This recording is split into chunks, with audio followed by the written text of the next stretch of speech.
Hola, ¿qué tal? Un saludo para todos y continuamos con nuestra lectura bíblica diaria, día 26.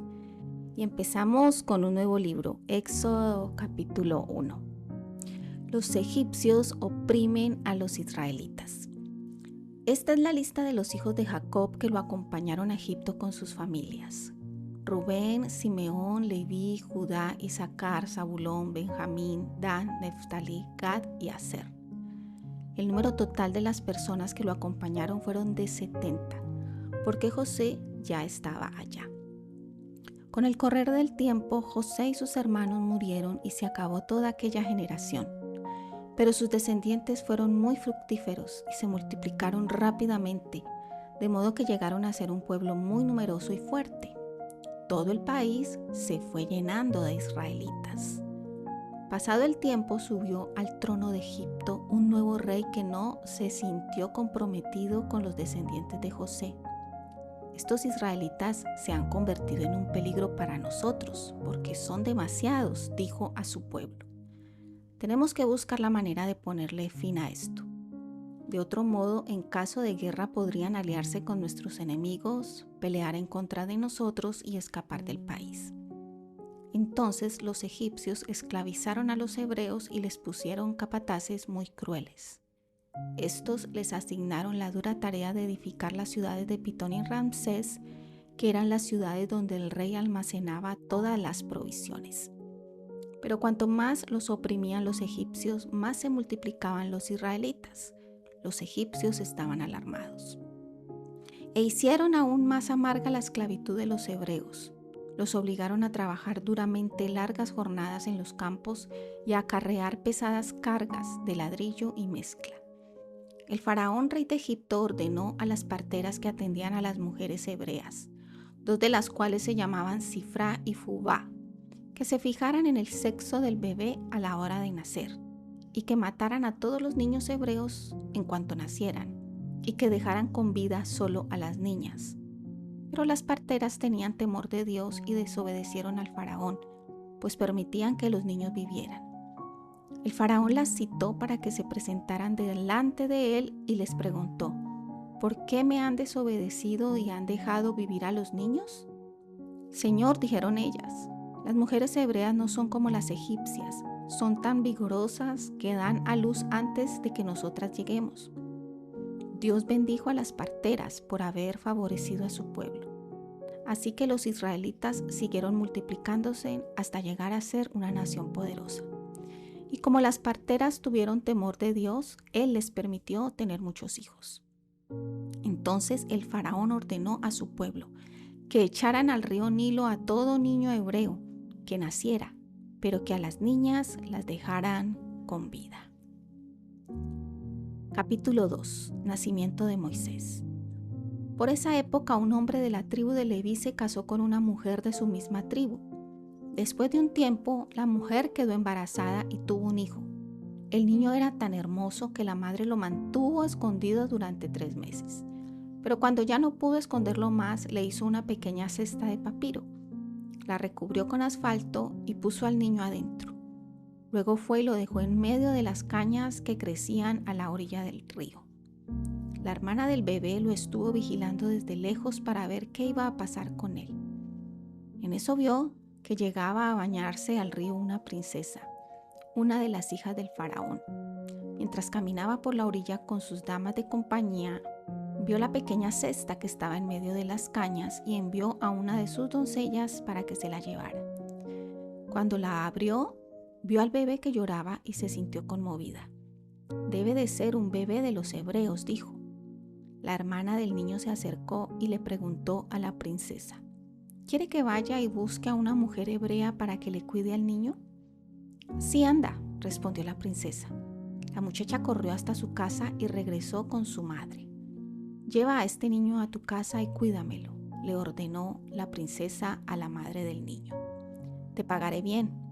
Ella pues lo llevó a su casa y lo cuidó. Cuando el niño creció, la madre se lo llevó a la princesa y ella lo adoptó como hijo suyo. Lo llamó Moisés, porque lo había sacado de las aguas. Huida de Moisés a Madián.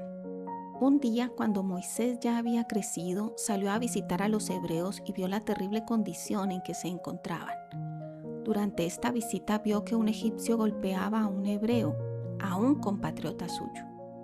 Moisés miró hacia todos lados para asegurarse de que nadie lo veía. Mató al egipcio y lo sepultó en la arena. Al día siguiente volvió a salir a visitar a los hebreos y vio que 2 de ellos estaban peleando.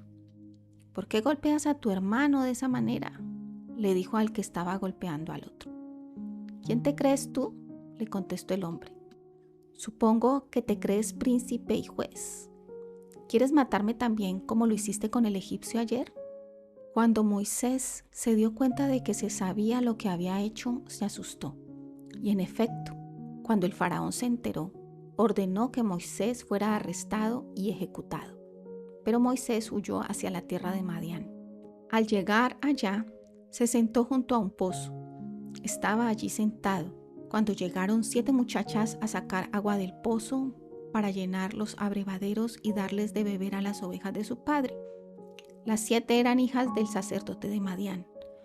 Pero los pastores que estaban allí querían impedir que ellas sacaran agua. Moisés acudió en su ayuda y las libró de los pastores y dio de beber a las ovejas. Cuando las muchachas volvieron a casa, su padre Reuel, también llamado Jetro, les preguntó: ¿Cómo es que pudieron regresar hoy tan temprano? Un egipcio nos defendió de los pastores, respondieron ellas, y sacó agua y dio de beber a los rebaños. Bueno, ¿pero dónde está?, les preguntó el padre. ¿Lo dejaron allá? Invítenlo a comer. Moisés aceptó la invitación y acabó quedándose a vivir con ellos. Después de un tiempo, Reuel le dio por esposa a Séfora, una de sus hijas. Tuvieron un hijo y Moisés le puso por nombre Gersón, porque dijo: soy forastero en tierra extraña. Pasaron muchos años y murió el faraón. Los israelitas, sin embargo, gemían bajo su pesada carga, profundamente atribulados por la esclavitud, y lloraban amargamente delante de Dios. Dios oyó su lamento desde los cielos y se acordó de su pacto, de la promesa hecha a Abraham, a Isaac y a Jacob de hacer regresar a sus descendientes a la tierra de Canaán.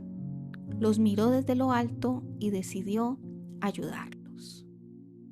Salmos capítulo 15. Salmo de David.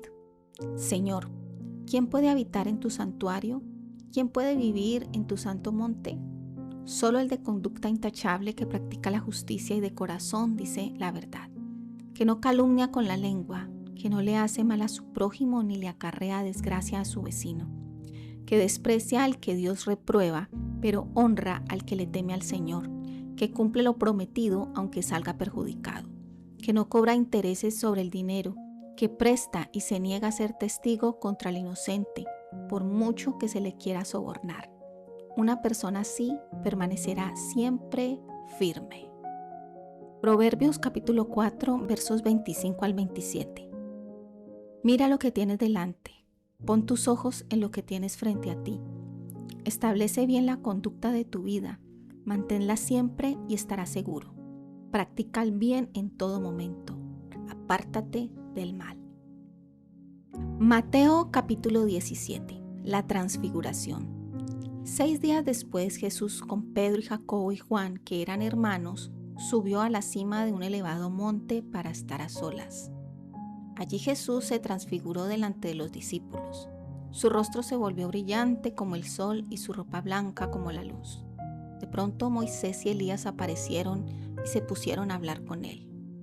Pedro, atónito, balbuceó: Señor, qué bueno que nos pudiéramos quedar aquí. Si quieres podemos hacer 3 enramadas, una para ti, otra para Moisés y otra para Elías.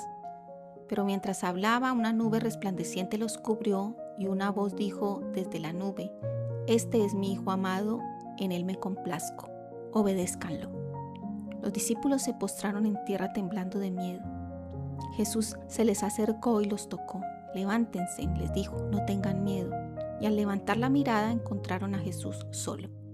Al descender de la montaña, Jesús les ordenó que no le dijeran a nadie lo que habían visto, hasta que Él se levantara de entre los muertos. Los discípulos le preguntaron por qué los maestros de religión insisten en que Elías regresará antes que aparezca el Mesías. Ellos tienen razón, les respondió Jesús. Elías tiene que venir a poner las cosas en orden, y en efecto ya vino, pero en vez de reconocerlo, lo trataron con la misma crueldad con que me tratarán a mí, que soy el Hijo del Hombre. Los discípulos comprendieron que se refería a Juan el Bautista. Jesús sana a un muchacho endemoniado. Cuando llegaron al valle, la gente los esperaba, y un hombre corrió y se puso de rodillas ante Jesús. Señor, dijo, ten misericordia de mi hijo, que está enfermo de la mente y padece muchísimo.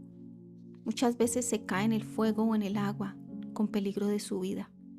Lo traje a tus discípulos, pero no pudieron curarlo. Oh generación incrédula y perversa, dijo Jesús, ¿hasta cuándo tendré que soportarlos? Tráiganme al muchacho. Jesús reprendió al demonio que estaba en el muchacho y el demonio salió. Desde aquel instante el muchacho quedó bien.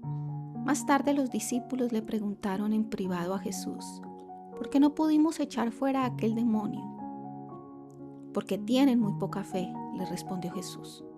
Si tuvieran siquiera una fe tan pequeña como un grano de mostaza, podrían decirle a aquella montaña que se quitara de en medio y se quitaría. Nada les sería imposible. Pero este tipo de demonio no sale a menos que uno haya orado y ayunado. Un día, estando aún en Galilea, les dijo, alguien me va a traicionar y me va a entregar a los que quieren matarme, pero al tercer día resucitaré. Los discípulos se estremecieron de tristeza y temor. El impuesto del templo. Al llegar a Capernaum, los cobradores de impuestos del templo le preguntaron a Pedro, ¿tu maestro paga impuestos? Claro que los paga, le respondió Pedro, e inmediatamente entró a la casa a hablarle a Jesús sobre el asunto. No había pronunciado todavía la primera palabra cuando Jesús le preguntó, ¿a quién crees tú, Pedro, que cobran tributos los reyes de la tierra? ¿A sus súbditos o a los extranjeros? A los extranjeros, claro, respondió Pedro. Entonces los suyos quedan exentos, ¿verdad? Añadió Jesús. Sin embargo, para que no se ofendan, vete al lago y echa el anzuelo, pues en la boca del primer pez que saques hallarás una moneda que alcanzará para tus impuestos y los míos. Y bien, hemos terminado nuestra lectura bíblica del día de hoy. Les espero mañana. Shalom para todos.